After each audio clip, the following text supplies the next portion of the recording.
Okay, I'm gonna drill 24 holes on each side. I'm just marking them in my little template. I've built drill jigs, and this works about as good as anything. The damn drill jigs get wore out, and then the holes don't go where you want them anyway.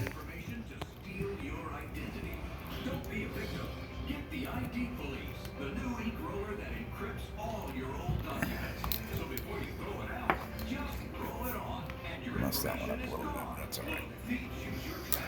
Okay, that one's marked to be drilled.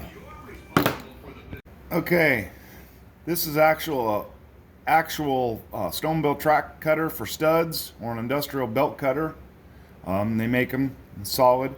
I usually make my own because I think that's like 5/16. That's plenty awful big for a tire. So I take a piece of 1/4-inch stainless tube I get at the hobby shop, and I just machine it down, and then take a Dremel and I sharpen the edges and sharpen the tip of it. And then I try to spin the lathe. I just looked. I'm at 3,100 RPMs.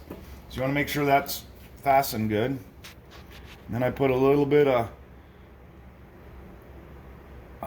Dawn dish soap, so it helps keep the thing from sticking. I'm only drilling halfway through the tire, which I'll explain later. Not quite halfway through the tire.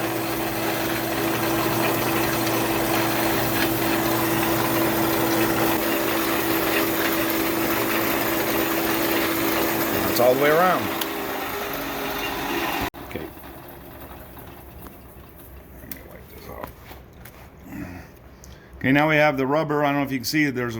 It's drilled, and it's drilled about halfway to the center of the tire, because I'm going to leave a rib in there, and I don't want my center rib drilled because it makes it too soft, and then the center caves in. And you'll see more of that later when we're doing the tire.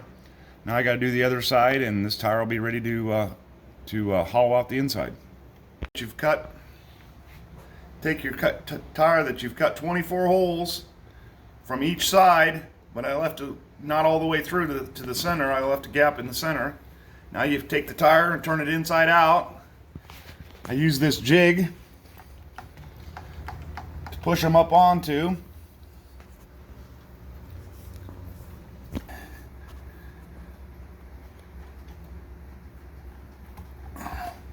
The taper on the rim keeps this fairly flat. I just need to align it, make sure I'm... Oops, see that one there's trying to work its way off. Not on quite far enough, apparently.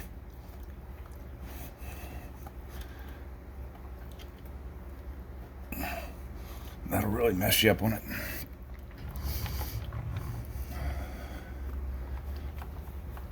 Okay.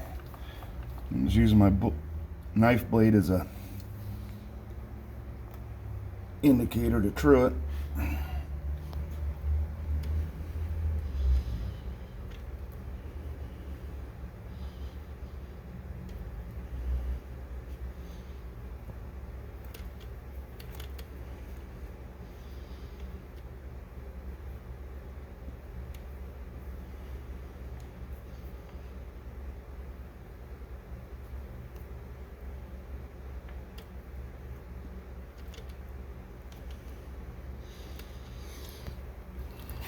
See what that looks like. Doesn't look too bad.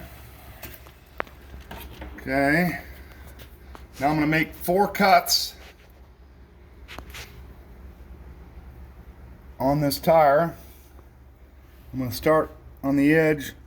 I've had it on the rim, so I know that I need to leave 1/8 an inch or so I have something to glue to the rim on the outside. Okay, and then my tool blade is marked for my depth. I'm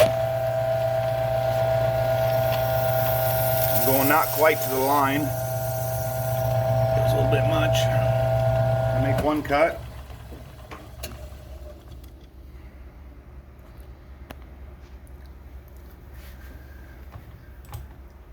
I'm gonna make a 2nd cut right in there. Same depth.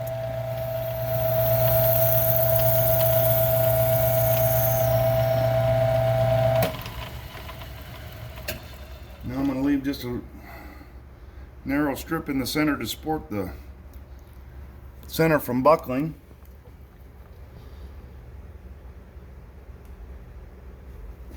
Cut another hole, or cut another.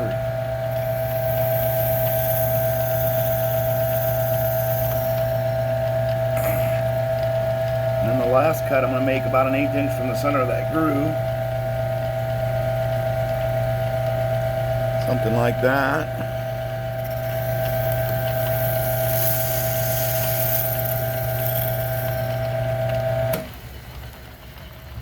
Okay, now the tire's got 4 slices in it.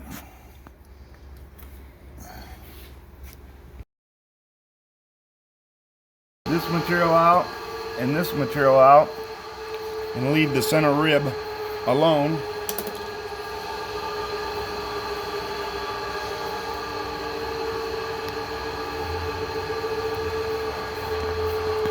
Getting it started is the hard part. Gunner.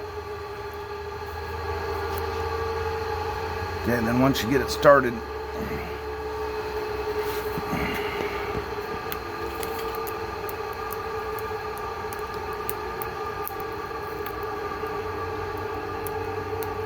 see the holes I drilled?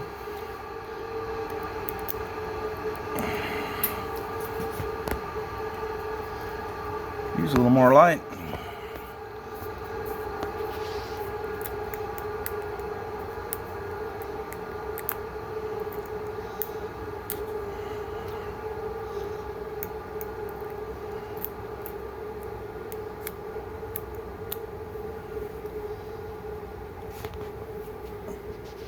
When you pull on it, it cuts real easy once you get some tension on it. Be careful you don't cut through the face of it. There's only about an 1/8 inch from the bottom of the groove to the surface. There's only about an 1/8 inch. So I try to get.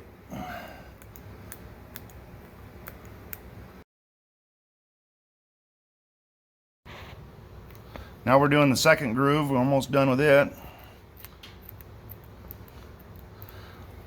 Once you get it rolling pretty good, pulling on it, and then you just barely, kind of like, I don't know, carving a turkey, I suppose. Almost comes apart on its own.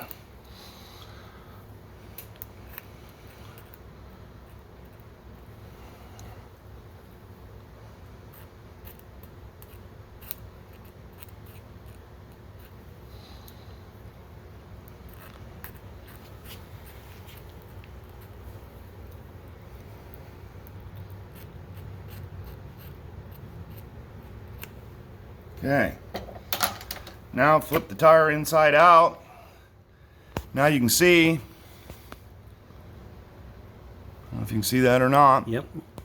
So you got one center rib, you got 2 hollowed spots. So you have glue here on this outside edge and in that groove where that holds the edge of the rim. And then when these all should come out now, being the inside of them.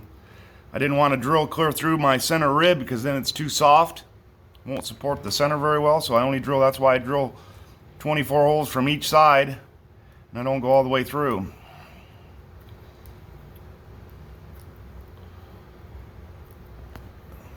So that hopefully when you're done, the sidewalls with the holes in them will have about as much flex as the center with no holes, and the tire will squat fairly evenly. The bigger footprint because you get more surface contact on the track.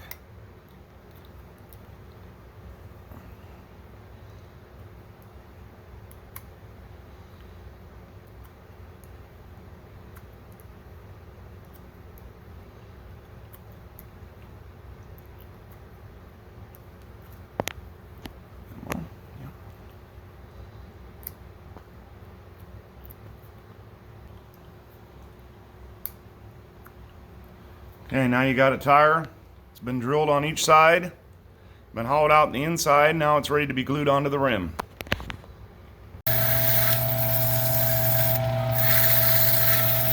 Roughing the rim up so the glue will stick.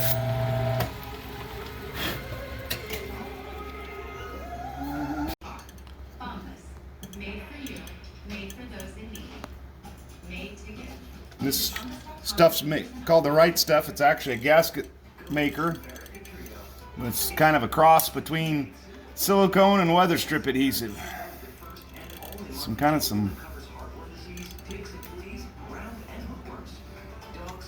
bugger of a shit to work with.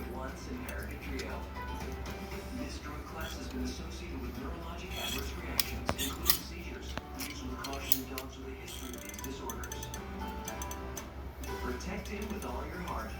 The American Trio. Right now, millions of people, millions of devices are connected to the internet. Homes. The reliability of these connections are more important than ever. That's why immediately we built a network to protect them. A network that sees threats, fixes problems before they occur, and keeps you going with 99.99% network reliability. I got plenty. Don't quite need that much. Reduces inflammation. Thank God. Stop baking too soon. Can't pay anything else for cream. I tried a laxative that's both gentle and fast. Great tasting dog and soft juice works naturally with the water. October 1945, and the scientific mission to study the effects of the bombs in Hiroshima and Nagasaki returns to America. Stanford Warren is immediately taken by General Groves to Los Alamos for a grand ceremony celebrating the success of the bomb. That's part of my problem. Didn't have my truck tight.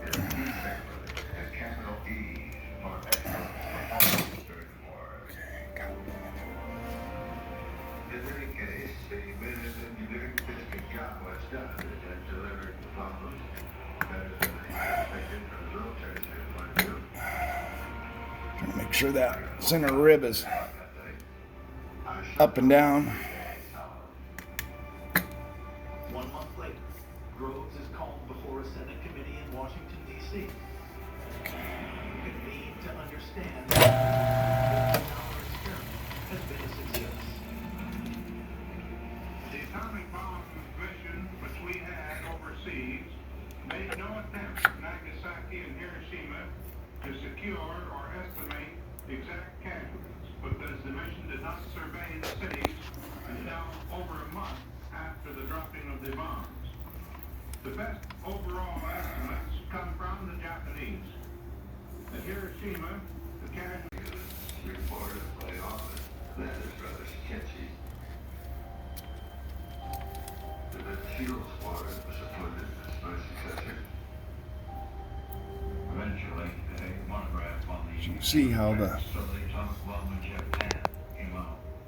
This was delayed for a long time through red tape and did not appear until 1951. the other thing is when I make them narrower, I can square the sides, and then I grind the thing, everything's square, but everybody wants them full length. Then it looks like crap when the sides are running out around.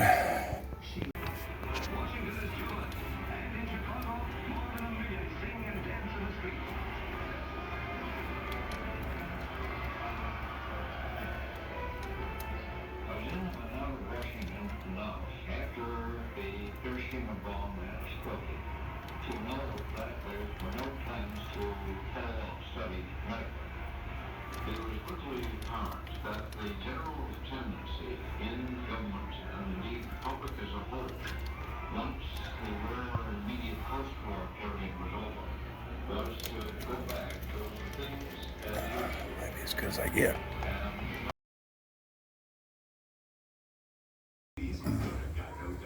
Okay, now I'm going to grind the tire with tool post grinder.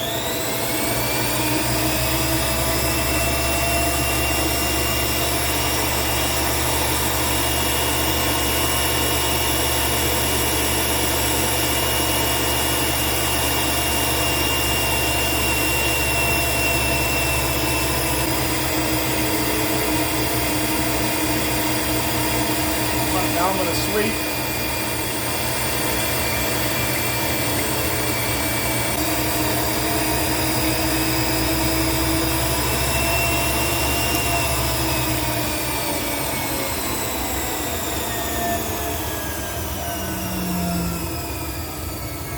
That's how you grind the tire to, so it's round. Can't really see it very well, it's full of things. It's gonna have a bunch of little microscopic tears from the grinder. Now you have to sand and sand all them out. Take 5 or 6 trips from the freezer to the sander.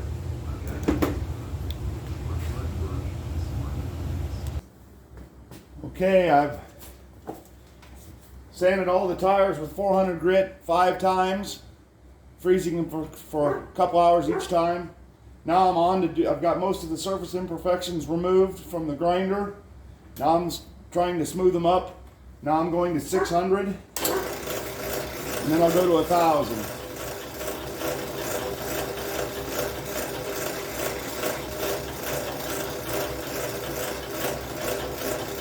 You see, that's about all that comes off, just tiny little rolling pieces of rubber.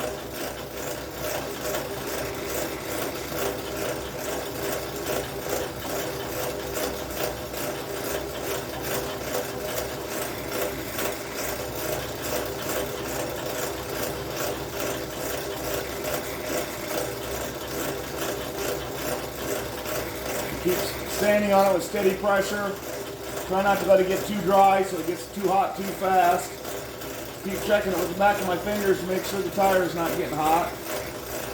I sand till it starts to get warm and then I quit.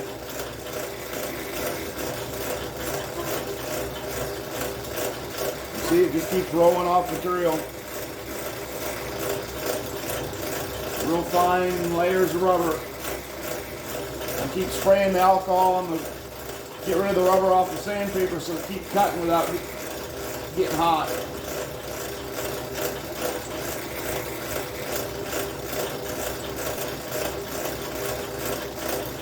Okay, it's starting to get warm.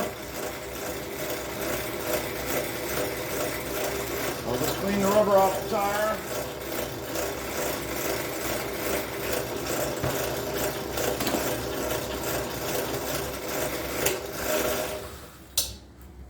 That was one round of 600. Starting to get pretty good. I'll come back and do it again with 1,000 wet. Some guys go to 1,500. I think that's dry. So 1,000 wet's probably real similar. Everybody has their own theory on that. The smoother the track is, the smoother the varnish, the smoother the tire needs to be to grip it. That's kind of the rule.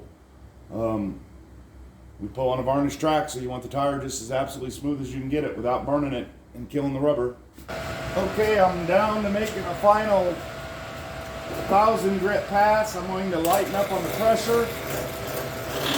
If it chatters, you're putting too much pressure on it. This is the same way I sand my tires before every pull, just a real light sanding with 1,000 grit. You're just barely getting any little rubbers off of it. You see, they're just very little coming off the tire. I'm trying to smooth the tire, not see there it chatters, too much pressure. You're getting super smooth when we want to chatter like that, so you're getting close.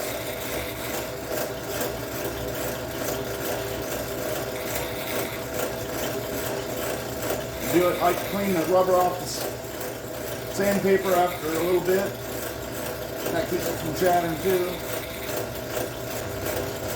You see, I'm just barely getting any rubber off of it. Just a very little bit of fresh, very fine.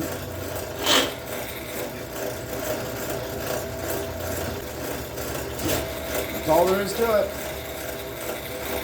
Clean with a rag and some alcohol, and then I'll take it in the house and clean it with hot water and Dawn dish soap and let them dry.